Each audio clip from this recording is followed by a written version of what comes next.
one of the reasons why I played this Green Guava song by Lord Tickler is because there's a popular rocksteady song. You think me never see you when you jump over the wall? I think it was Desmond Decker Desmond and the Decker and the Aces Aces. that brought a little bit, if you notice, and even thing there too. Peter Tosh took a little bit out of the Mentor, one or two of the melodies, like Mama Mama said them whole Papa, tell him say them smoke ganja. So lot of drawing on Mentor for the reggae music. In fact, he did more than that to God. The Because Marga Marga Dog, Dog yeah is one man. of them big song. He had a couple. But the man who can tell us more about that is back with us. And if you're just joining us, you're in tune to Sunday Scoops.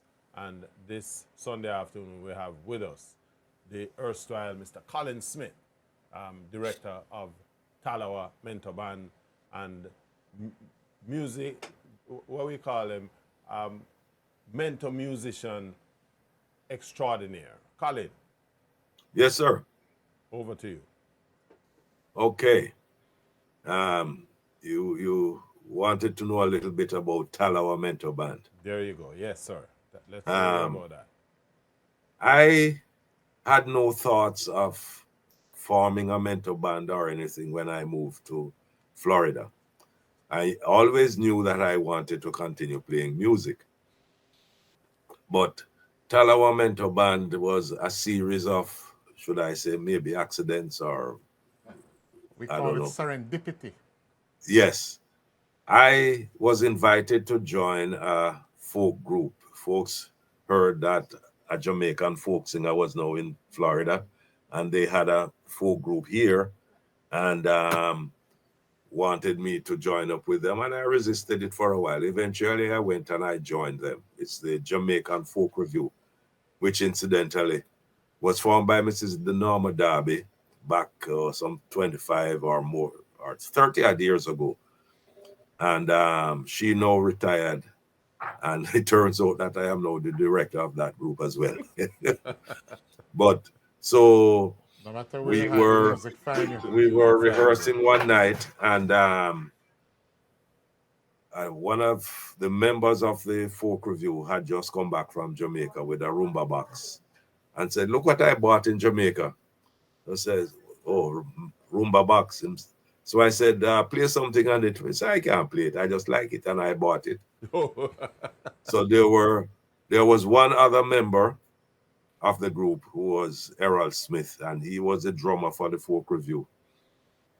And I said, "Okay, I am a guitar and banjo player, so I won't be playing this instrument, but I can show you how to play it because the Roomba box, which the Jamaican folk singers had, I actually made it. I had a wood workshop in Jamaica over in Vineyard Town, and I made this massive Roomba box with a full octave of keys. Because if you look at it, most of these Roomba box had 3 or 4 There are keys. 4 keys, right? Right. So the Roomba box I made had a full octave, 8 keys. So you could go up the scale. And I replicated when he came with the Roomba box he had. I showed them how to play it, but I said I'm going to build a Roomba box, and I got one built here. I asked the gentleman to build it with plywood on the front, and he came back and he built it out of cedar. And when I said, "No, man," I said, "you didn't follow my instructions. I wanted plywood on the front." He says, "Well, I've thinned down the cedar to the thickness of the plywood, and I think it will give you a good sound." Anyhow, I tried to play it, and man, that Roomba box was fantastic. So I showed Errol the basic rudiments of the Roomba box, and the man took to it like he was playing Roomba box for years. And so we sat there and we started to jam. One guitar, one banjo, and a Roomba box. And a lady passed by and heard us. We were rehearsing at a church hall down in Miami. And she says, "Wow, guys, we're having the Jamaica Independence Ball next week, and we would love you to come and play with us for us because this is what we're looking for." I said, "Ma'am, we are not a band. We are just 3 guys here just jamming." Try a thing. She said, "But you know, so nice." And the lady would not stop until we agreed to come and play. So we went and played at this Jamaica Independence dance. for the cocktails and a little during dinner. The MC, when we finish playing and everybody clap, clap, clap, says, by the way, what's the name of your band? We didn't have a Have the name. name. We said, okay, just call us a Little Mento Band. So he said, man, they said the name, the Little Mento Band, but them Tallawah.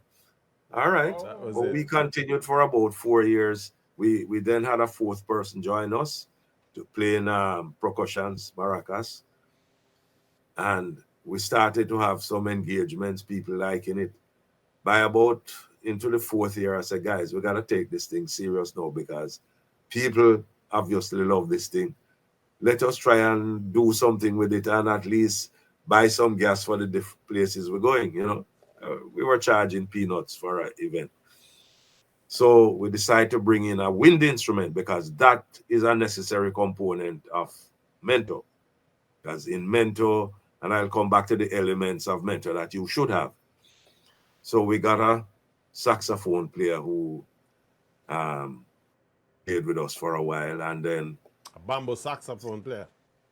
no man, real saxophone, not With it. sugar belly, Yeah. bamboo saxophone. But we started to get request. I said, guys, listen, we gotta take this thing seriously now. So let us improve on it now. We need a maracas player. We're gonna need vocalists. Right now, we were singing, and here's to find a good vocalist. Because singing and playing sometimes I don't do it very well. We had the guitarist at the time; he could do that quite well, and that was fine. So eventually, we grew. We got a flute player because the saxophone player migrated to Georgia. We heard rehearsing at the same church one Saturday afternoon. We heard a flute, and we ran out and said, "Who is this?" And we look. It was a little lady, barely 20 years old. Says, "Madam, you play that flute?" She says, "Yes, I'm learning." I said, "Come here. You sound more more like you, more than learning. Ever heard about Mento?" She says, "No, what is that?" So I told her. She said, "But you talk like Jamaican." She says, "No, yes, I was born in Jamaica, but I left there when I was 3, so I don't know anything about this thing." So I said, "All right, let's see how we're gonna do this thing." So I played dun dun dun dun dun dun dun dun dun dun dun dun dun dun. So play that back for me. And the lady played it back, played another little tune again, and she played it back. I said, "Listen, from tonight and henceforth, you're a member of this band."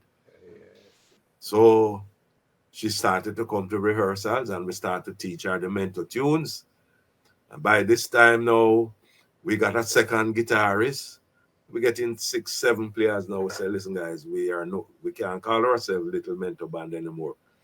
So we're going to be Tallawah now. We're going to graduate from Little to Tallawah." The Tallawah. And so that was how Tallawah came into being. That lady is still with Tallawah Mento Band to this day. And the first one of our second album, which is the most popular one, because the first one we did was all instrumental, and everybody said, "No, I'm guy, you gotta put some words in this thing." She arranged that song called "River to the Bank." It's the first song on that album. And I say that to say this: here's someone who was not born in the culture, so to speak. She was born in Jamaica, but she got into it so much that she was able to arrange what is now our signature tune. Whenever we play out, it's the first song we play before I introduce the band, "River to the Bank." And so we started getting some good invitations to play, good places. We all get invited to play at jazz festivals, Miami Jazz Festival. We played at Art Basel, opening night at Art Basel. We played Fort Lauderdale Jazz Brunch. We played there for quite a few times. And then we started to get invitations on the museum circuits, where and colleges. They want to have history of the music and so forth. We were also invited to do a show, in fact, as the main artist for the National Black Arts Festival held in Atlanta, Georgia, when it was Jamaica's 50th. So we've been various schools, various museums, Norton Museum in Boca, Perez Art Museum, Museum of Contemporary Arts in Miami, and on it goes. Jamaica School of Music in Jamaica, where we did a masterclass lecture. Florida Memorial University, FIU. A lot of home parties now. People want us to play Mento. In fact, we have one next month.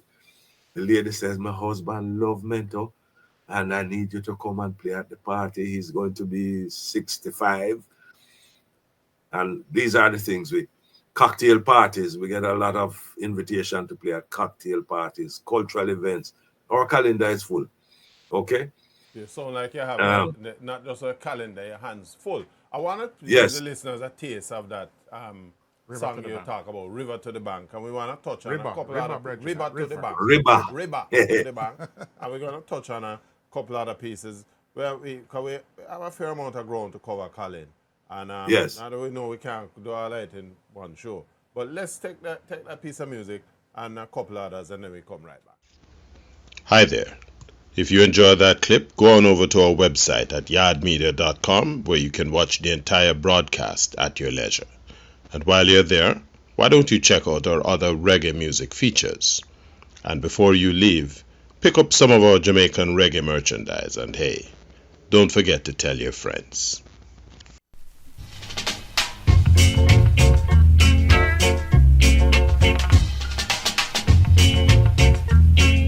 Garth, otherwise known as Big G. My name is Richie Blackford.